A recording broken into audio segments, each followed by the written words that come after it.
Primeira Carta aos Coríntios, capítulo 12. Quero agora falar sobre as várias maneiras pelas quais o Espírito de Deus se manifesta em nossa vida.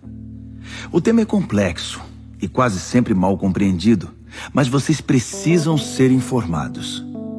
Vocês se lembram de como eram quando não conheciam Deus, mudando de um Deus falso para outro, sem saber o que estavam fazendo, apenas imitando o que todos faziam?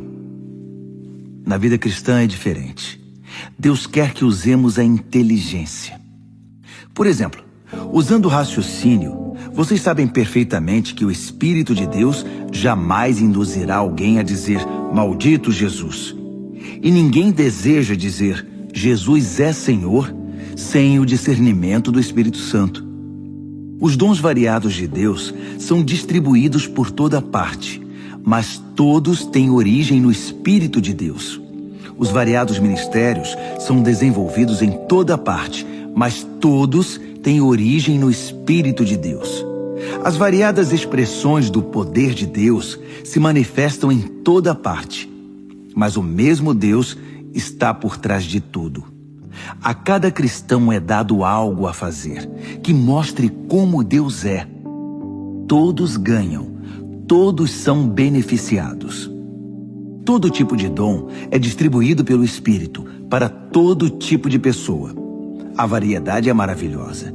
Conselho sábio, entendimento claro, confiança sincera, cura dos enfermos, milagres, proclamação da palavra, discernimento de espíritos, línguas, interpretação de línguas. Todos esses dons têm uma origem comum, mas são distribuídos um a um pelo Espírito de Deus. Ele decide quem recebe o que e quando. É fácil entender como essa diversidade funciona se olharmos para o corpo humano. Nosso corpo está dividido em muitas partes, membros, órgãos, células. Mas a despeito de tantas partes, ainda é um corpo. Ocorre o mesmo com Cristo. Por meio do seu Espírito único, dissemos a Deus a nossa vida incompleta e sem sentido. Costumávamos tomar decisões de forma independente, mas agora vivemos uma vida plena e integrada, em que Ele tem a palavra final em tudo. É o que proclamamos em palavra e ação quando fomos batizados. Cada um de nós é agora uma parte de seu corpo ressuscitado, renovado e sustentado por uma fonte, seu Espírito, da qual todos nós bebemos. Nossos antigos rótulos como judeu ou grego, escravo ou livre, não têm mais utilidade. Precisamos de algo maior, mais abrangente. Quero que entendam que tudo isso faz vocês terem mais importância. Um corpo não é apenas uma parte ampliada. O corpo é o conjunto de partes diferentes, mas semelhantes em combinação e que funcionam em conjunto. Faz algum sentido o pé dizer, não sou tão elegante quanto a mão, embelezada com anéis, por isso acho que não pertenço a este corpo? Se o ouvido disser, não sou importante como o olho que tudo vê, por isso não mereço estar na cabeça, vocês iriam querer tirá-lo do corpo? Se o corpo fosse todo olho, como poderia ouvir? Se fosse todo ouvido, como poderia cheirar? Mas sendo do jeito que é, podemos perceber que Deus pôs cada parte do corpo exatamente onde quis. Quero também que entendam que a diversidade mantém a importância de cada parte, impedindo que cada um dê valor apenas a si mesmo. Por melhores que sejam, vocês só têm importância por fazerem parte do corpo. Um olho enorme ou uma mão gigante não seria um corpo, e sim um monstro. O que temos é um corpo com muitas partes, cada uma do tamanho apropriado e em seu devido lugar. Nenhuma parte é importante por si mesma. Vocês podem imaginar o olho dizendo para a mão, fora, não preciso de você. Ou a mão dizendo para o pé, você está dispensado, não preciso mais de você. De fato, na prática, acontece o contrário. Muitas vezes, o que é menos proeminente é mais fundamental e também mais necessário. Por exemplo, vocês podem viver sem um olho, mas não sem o estômago. Quando seu corpo sofre, não faz nenhuma diferença se é um membro externo ou interno, maior ou menor. Todas as partes sofrem junto, pois cada parte tem a devida dignidade e importância. No entanto, vocês têm mais preocupação com as partes menos proeminentes. Se vocês tivessem de escolher, não iriam preferir uma boa digestão a um cabelo bonito? O modo pelo qual Deus formou o corpo humano é um modelo que nos ajuda a entender nossa vida comunitária na igreja. Cada parte depende da outra. As partes que mencionamos e as que não mencionamos. As partes que vemos e as que não vemos. Se uma parte se fere, todas as outras partes estão envolvidas. Se uma parte vai bem, todas as outras desfrutam esse bem-estar. Vocês são o corpo de Cristo. É o que vocês são. Jamais se esqueçam disso. Só depois que vocês reconhecem que participam desse corpo é que a parte de vocês adquire algum significado. Vocês conhecem algumas partes que Deus estabeleceu na igreja, que é seu corpo: apóstolos, profetas, mestres, operadores de milagres, gente com dom de cura, gente com capacidade para ajudar, gente com capacidade de administrar, gente que ora em línguas.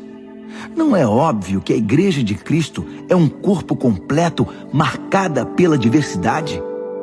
Nem todos são apóstolos, profetas, operadores de milagres, gente com dom de cura. Nem todos oram em línguas. Nem todos são intérpretes de línguas.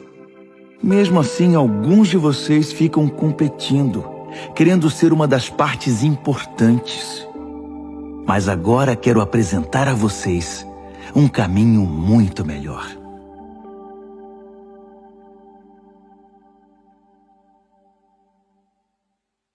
Primeira aos Coríntios, capítulo 13. Se eu falar com eloquência humana e com êxtase própria dos anjos, e não tiver amor, não passarei do rangido de uma porta enferrujada. Se eu pregar a palavra de Deus com poder, revelando todos os mistérios e deixando tudo claro como o dia, ou se eu tiver fé para dizer a uma montanha pule e ela pular, e não tiver amor, não serei nada. Se eu der tudo o que tenho aos pobres e ainda for para a fogueira como mártir, mas não tiver amor, não cheguei a lugar algum. Assim, não importa o que eu diga, no que eu creia ou o que eu faça, sem amor, estou falido. O amor nunca desiste. O amor se preocupa mais com os outros que consigo mesmo. O amor não quer o que não tem. O amor não é esnobe, não tem a mente soberba, não se impõe sobre os outros, não age na base do eu primeiro, não perde as estribeiras, não contabiliza os pecados dos outros, não festeja quando os outros rastejam, tem prazer no desabrochar da verdade, tolera qualquer coisa, confia sempre em Deus, sempre procura o melhor, nunca olha para trás, mas prossegue até o fim. O amor nunca morre. A palavra inspirada um dia será esquecida. A oração em línguas vai passar. O entendimento alcançará seu limite. Nós conhecemos apenas parte da verdade, e o que dizemos a respeito de Deus é sempre incompleto. Mas quando o que é completo chegar, tudo o que é incompleto em nós deixará de existir. Quando eu era bebê no colo da minha mãe, eu balbuciava como qualquer bebê. Depois que cresci, deixei para sempre essas coisas de bebê. Hoje, não vemos as coisas com clareza. Estamos como que num nevoeiro, enxergando com dificuldade por entre a neblina. Mas isso não vai durar muito. O tempo vai melhorar e o sol vai aparecer. Então veremos tudo tão claramente quanto Deus nos vê, conhecendo-o diretamente, assim como Ele nos conhece. Mas por enquanto, até chegar à perfeição, temos 3 coisas que nos guiam até a consumação de tudo: confiança firme em Deus, esperança inabalável e amor extravagante. E o melhor desses três é o amor. 1 aos Coríntios, capítulo 14. Procurem viver uma vida de amor como se a vida dependesse disso, porque de fato depende. Entreguem-se aos dons que Deus dá. Acima de tudo, proclamem sua verdade. Se vocês o louvam quando falam línguas, Deus os entende e ninguém mais, pois vocês estão compartilhando aspectos pessoais, e isso é entre vocês e Ele. Mas quando proclamam sua verdade na linguagem comum, vocês permitem que outros conheçam a verdade e com isso possam crescer, fortalecer-se e experimentar a presença de Deus com vocês. Aquele que ora usando uma língua de oração em particular, obtém muito proveito disso. Mas proclamar a verdade de Deus à igreja na língua comum produz crescimento e fortalecimento para a comunidade. Meu desejo é que todos vocês desenvolvam intimidade com Deus em oração. Mas não parem aí. Prossigam e proclamem sua verdade com clareza aos outros.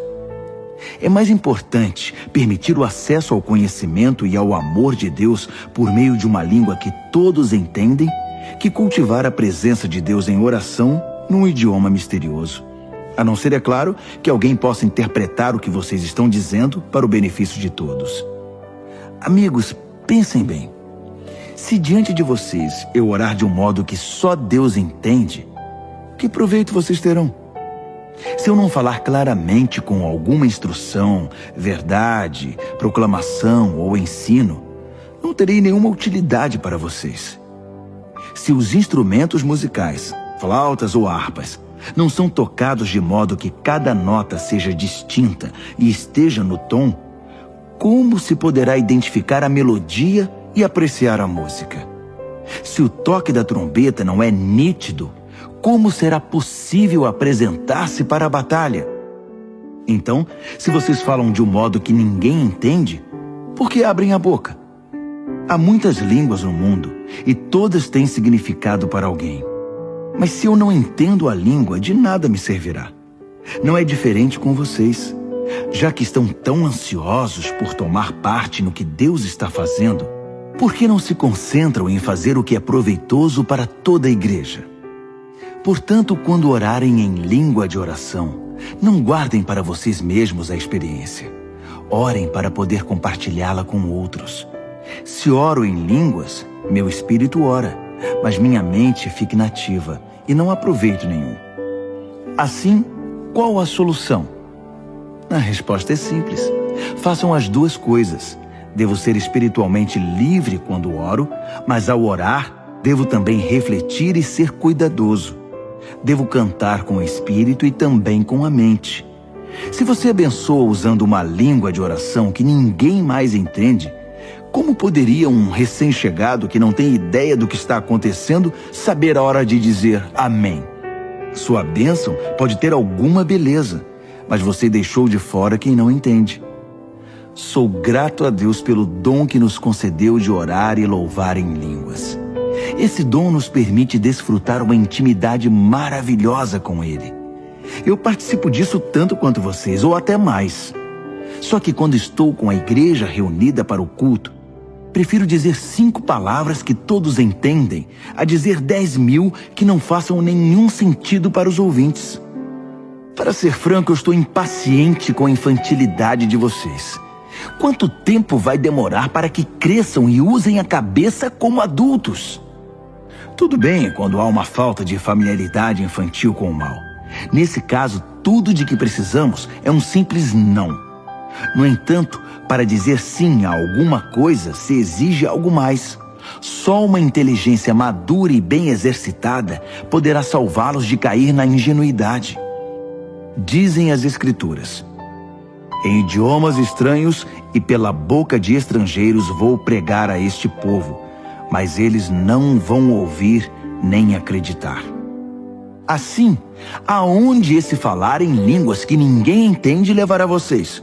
Isso não ajuda os cristãos e deixa os descrentes ainda mais confusos. Mas também é certo que essas línguas falam diretamente ao coração dos cristãos, sem alcançar os descrentes.